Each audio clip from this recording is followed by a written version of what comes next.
सब्ज और नीले जंगलात के दरमियान एक ऐसी जादुई वादी थी जहां हर सुबह सूरज की रोशनी ख्वाबों में बदलती थी और परियां उन ख्वाबों से बनाती थीं रंगीन लिबास, परों की चमक से बुने फैशन और तितलियों से सजाए ख्वाब।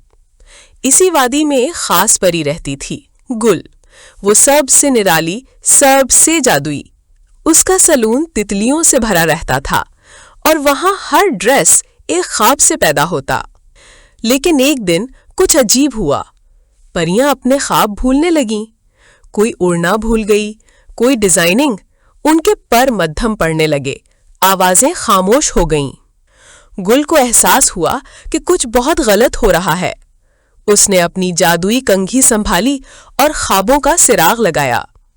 वो चुपचाप जंगल में गई, जहां ख्वाबों का दरिया कभी बहता था मगर अब वो सूख चुका था। परेशान होकर गुल ने अपनी दादी परी से पूछा, तो दादी ने राज खोला। ये सब रानी के बनाए हुए आईने का जादू है, जो हर परी का ख्वाब चूस कर रानी को हमेशा जवान रखता है।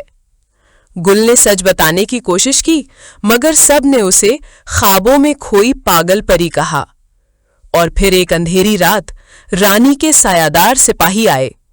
गुल के पर कमजोर हो गए, उसकी कंघी छीन ली गई और उसे कैद कर दिया गया, साया आईने की सुनसान खौफनाक दुनिया में। वहां टूटे शीशे, अंधेरे दरख्त और कैद ख्वाबों की आहन गूंजती थीं।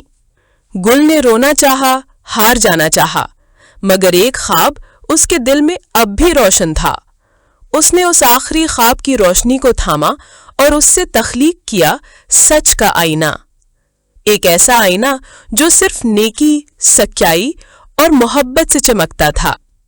फिर गुल वापस आई एक शहजादी के रूप में। गुलाबी सुनहरी लिबास, कौसे कज़ा जैसे पर और चेहरे पे चमकती रोशनी।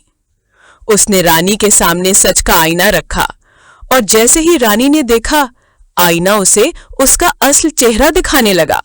झूठ, गरूर, खुदगर्जी।